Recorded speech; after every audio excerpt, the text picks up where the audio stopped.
Buenas noches a todas las personas que amablemente se toman el tiempo para seguir esta serie.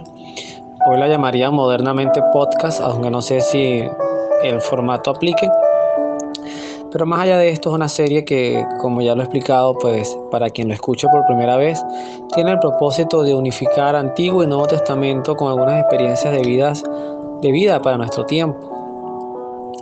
Y en esta serie hemos tenido la oportunidad, bueno, ya estamos en el capítulo 79. Ya estamos caminando ah, hacia los 2 años, y llegará un momento en que llegará a su fin, cuando ya yo haya cubierto todo el Antiguo Testamento dentro de lo que se pueda.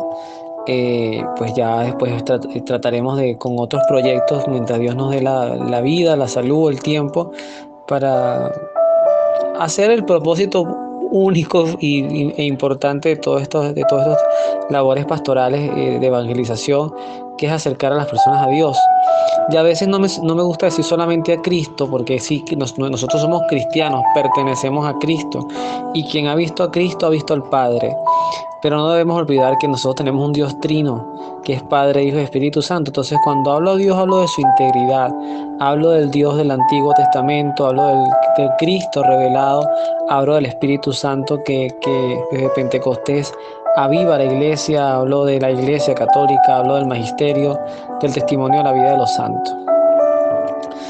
Y justamente el tema de hoy es un tema complejo. Seguramente tampoco tengo memoria de todos los episodios que he podido llevar con esta serie, pero no dudo que en otros momentos también me haya tocado hablar de la muerte.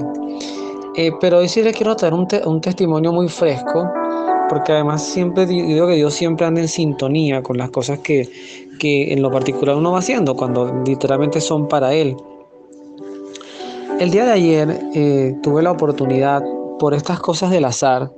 Yo tengo algunos videos, algunos sacerdotes que escucho con regularidad, y ha sido como por temporadas. En un momento recuerdo que cuando estaba mucho más joven, mi predicador preferido era Martín Valverde. No es que le haya perdido cariño, pero ya con él siento que hubo una etapa importante en mi vida. Después evolucioné a otros padres, como el padre Santiago Marín, el padre Antonio Fortea, también con todo lo que esa parte. Inicié con él toda la parte de exorcismo que él lleva, pero luego tuve la gracia de también conocer otra parte de él, que es su parte sacerdotal más integral, y él predica también de todo. Y actualmente, que creo que ya tengo más de 2 años enganchado con él, es con Fray Nelson Medina. Pero ayer tuve la oportunidad, como puse un video y como no le di stop cuando él siguió reproduciendo solo en YouTube, empiezo a escuchar un audio de un sacerdote que se llama Pablo Domínguez Prieto, sacerdote español.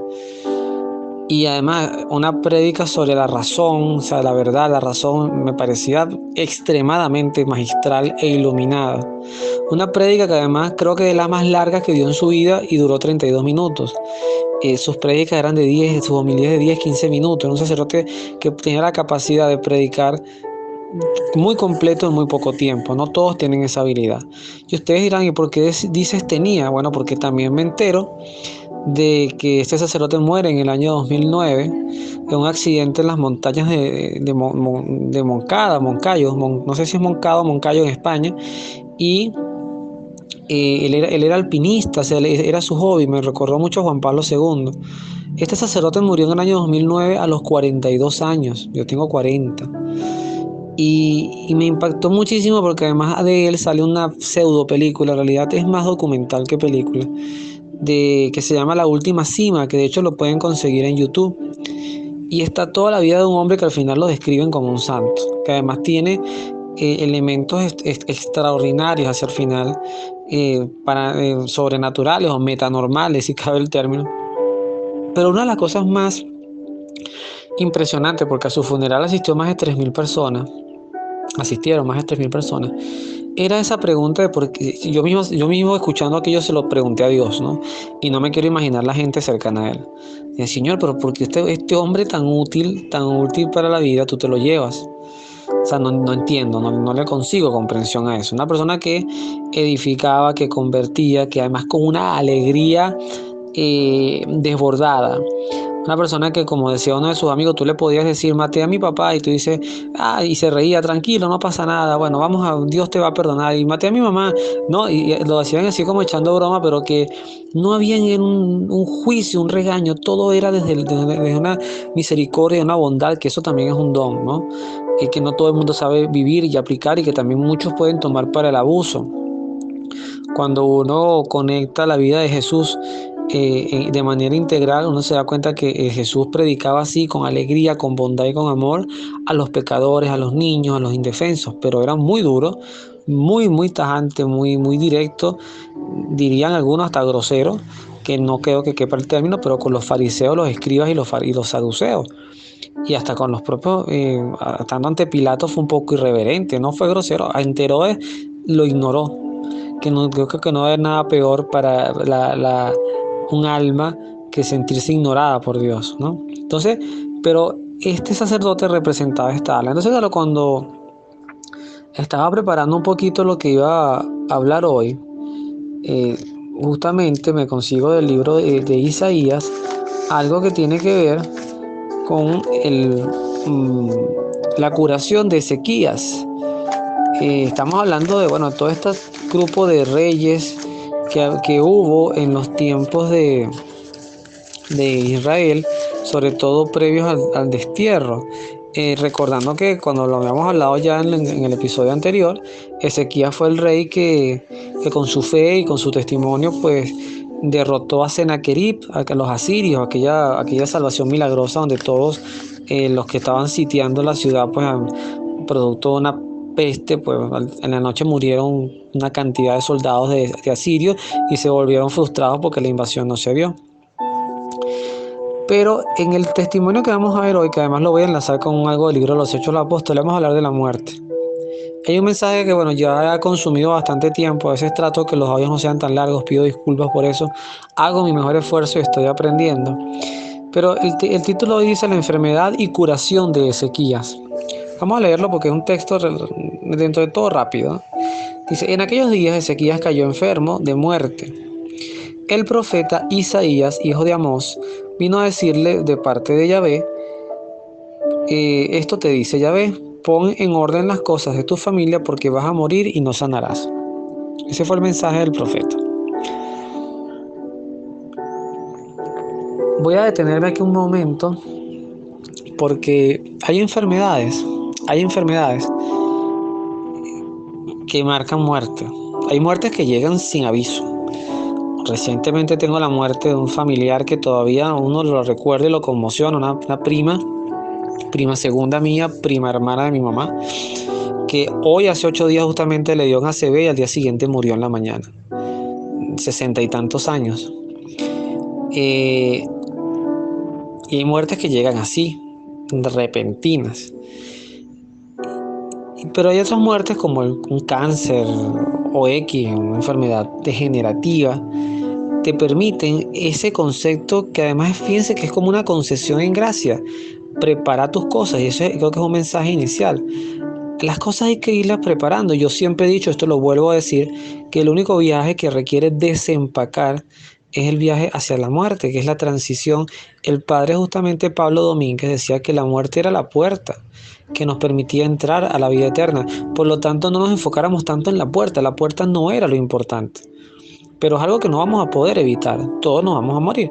Y este padre, por ejemplo, cuando contaban sus amigos que cuando llegaba alguien y le decía, oye, a fulano le consiguieron un cáncer, decía, qué alegría, porque además qué maravilla, creo que era la expresión, como una muletilla que él usaba, qué maravilla, porque ahora va a tener tiempo para prepararse al encuentro con Dios.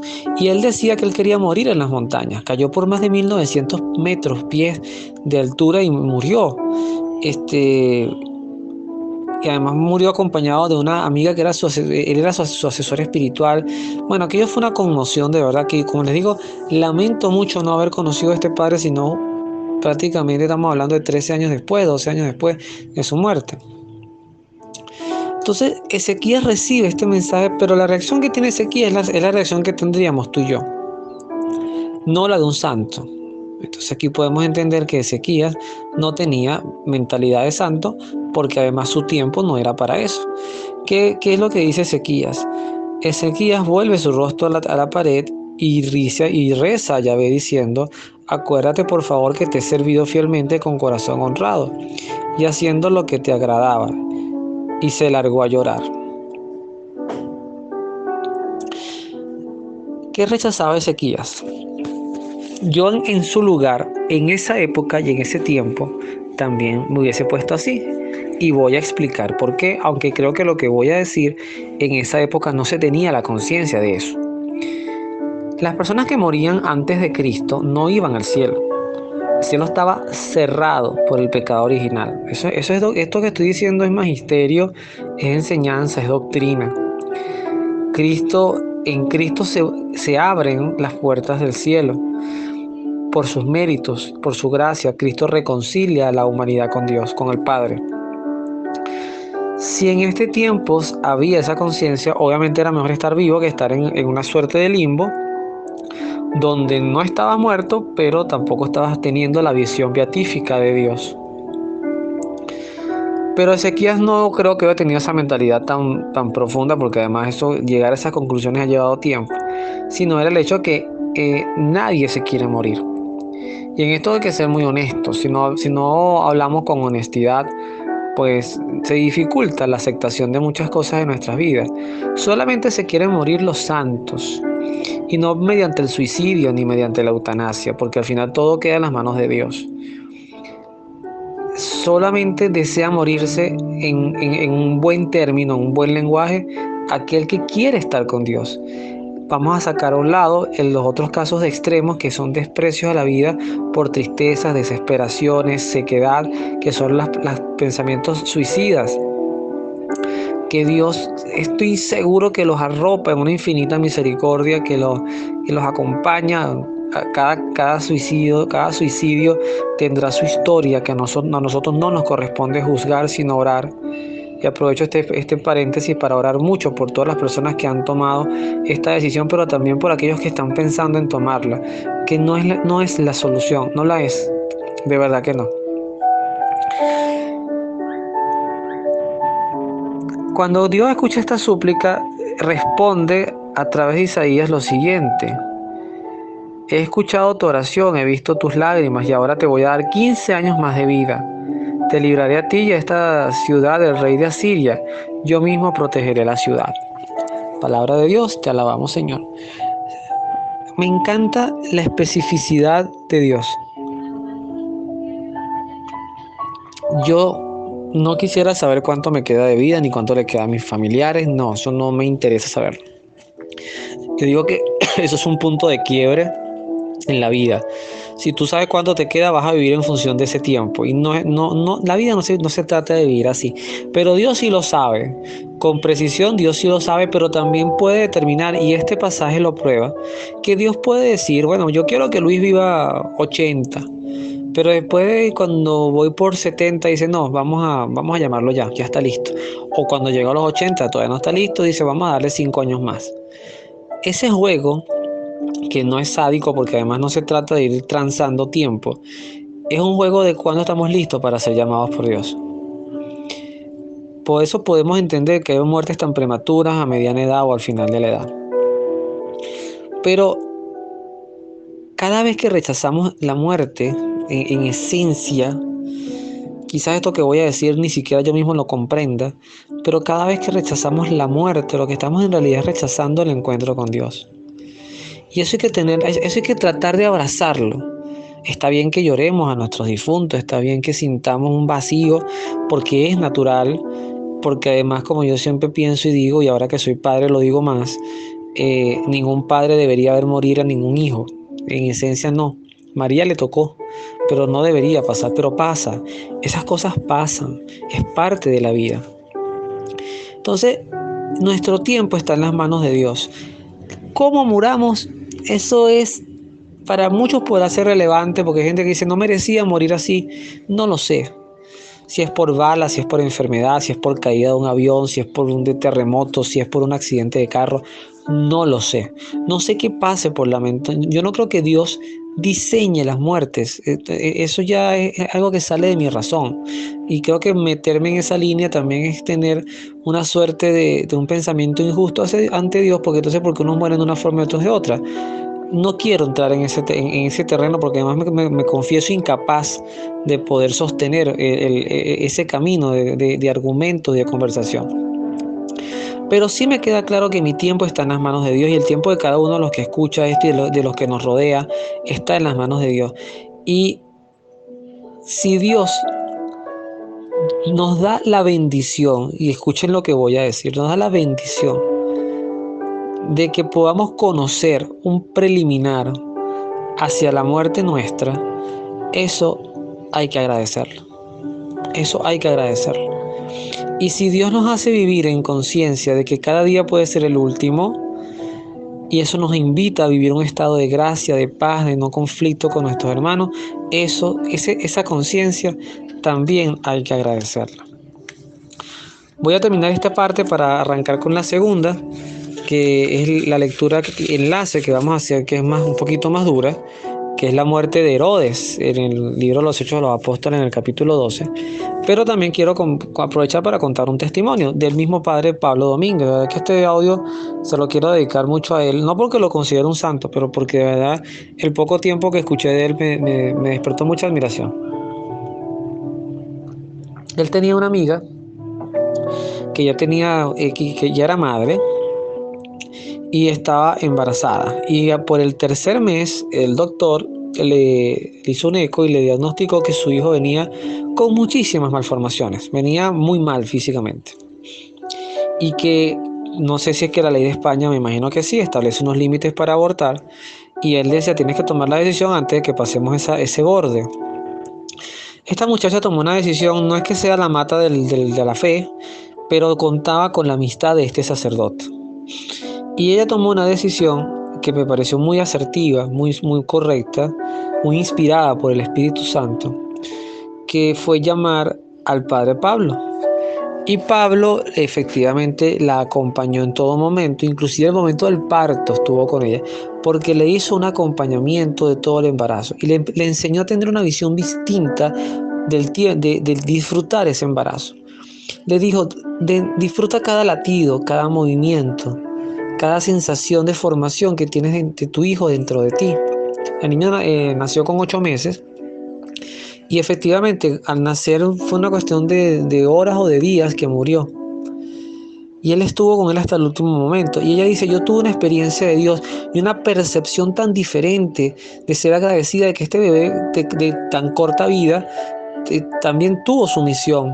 Y esa misión, y esto se lo enseñó el padre Pablo Domínguez, esa misión fue que durante tu embarazo tú te acercaste más a Dios. O sea, tu hijo te evangelizó, tu hijo hizo que te conectaras con Dios. Eso para mí fue brutal, diría un muchacho, ¿no? Brutal, te rompe cualquier argumento proabortista. Al cabo del tiempo ella vuelve a salir embarazada, dice que el mismo día y posteriormente nace el bebé. La concepción fue el mismo día que había concebido el anterior, dice la madre. Y el día de su nacimiento fue el día que el padre Pablo murió. Esta era una bebé, una niña, que por cierto ella le había dado 3 opciones de nombre y una de esas opciones era Blanca. Y él le dijo, Blanca, si la voy a bautizar yo se va a llamar Blanca, si no, no la bautizo. Tenía un sentido del humor también muy bueno, muy agudo. Era un hombre que siempre estaba riendo, echando broma. Cuando la niña nace, un hombre, fue a la clínica y llevó un ramo de flores blancas y se la dejó en la habitación. Ella nunca lo vio. Y ese fue el día que el padre Pablo murió. Él no pudo estar con ella, aunque hubiese querido. Así obra Dios. Así obra Dios. Y bueno, para no extenderme demasiado, porque ya siento que estoy rayando el tiempo. ¿Qué ocurre con la muerte de Herodes? En la muerte de Herodes ocurre todo lo contrario. Herodes quería vivir, pero además quería vivir sin Dios. Herodes estaba, dice el texto, muy irritado con los ciudadanos de Tiro y de Sidón. De común acuerdo se presentaron ante él y después de ganarse a Blasto, tesorero del rey, buscaron una solución pacífica, ya que el país dependía de Herodes para su abastecimiento. O sea, el país dependía de Herodes para abastecerse. El día señalado, Herodes, vestido con un manto real, se sentó en la tribuna y le dirigió la palabra. Entonces el pueblo empezó a aclamar. Fíjense ustedes esta aclamación. Esta es la voz de Dios, no de un hombre. Pura idolatría, pura blasfemia. Pero de repente lo hirió al ángel del Señor por no haber vuelto a Dios el honor y empezó a llenarse de gusanos que lo comían hasta que murió. Palabra de Dios, te alabamos, Señor. Herodes era judío, no olviden esto. Herodes no era romano. Herodes conocía la ley judía. Herodes estaba cometiendo una blasfemia, porque primero no estaba hablando en nombre de Dios y segundo se estaba haciendo un Dios. Esto también Dios, fíjense ustedes, de repente Herodes tenía un plan de vida distinto y Dios en ese día, ese mismo momento, decidió quitarle la vida. Eso al final a mí me hace explicar, y les prometo que con esto concluyo, me hace entender por qué algunas personas puede ser que se vayan antes de tiempo. Y cuando pienso en la historia que les he comentado del padre Pablo Domínguez, quizás algunas personas estaban dejando, no veían el Dios que habitaba en él. En muchísimos casos sí, cuidado, en muchísimos casos sí, pero quizás en otros casos no. Quizás muchos de nosotros nos quedamos con la admiración del portador y no admiramos al huésped. Pablo no está, pero Dios sigue en tu vida, en la mía y en todas las personas que rodeaban a Pablo Domínguez. Y eso también nos lo deja la enseñanza con el caso de Herodes. Cristo decía, cielo y tierra pasarán, pero mi palabra no pasará. Es decir, yo voy a estar con ustedes hasta el final. Esté tu mamá, no esté tu mamá, esté tu hermano, no estés tú, no estén tus hijos, no estén. Dios sigue allí para ti, para mí. Entonces cuando se va el portador de algo bueno, de algo que nos movía, de algo que nos ilusionaba, de algo que nos daba alegría, no se ha ido la fuente de ese amor, de esa alegría, de esa paz que es Dios. Y capaz Dios lo que quiere es salir de esa persona que lo habitaba en ese hogar para que ahora entre en ti y tú seas el nuevo portador o el nuevo anfitrión del huésped que es Dios. Esa es la enseñanza de hoy, esa es la reflexión de hoy que a mí también me ilumina mucho. Yo también me siento con ustedes a meditar y a aprender. No estoy para nada a la delantera de nadie. Es mucho lo que me cuesta caminar, lo que me falta caminar, pero y aunque uno hable mucho de estas cosas, en la práctica hay que fortalecerse mucho, ¿no? Entonces estar preparados, porque la vida es un misterio y cada día tiene su propia historia y su propio final. Así que un fuerte abrazo, que Dios los bendiga, nos vemos en la oración.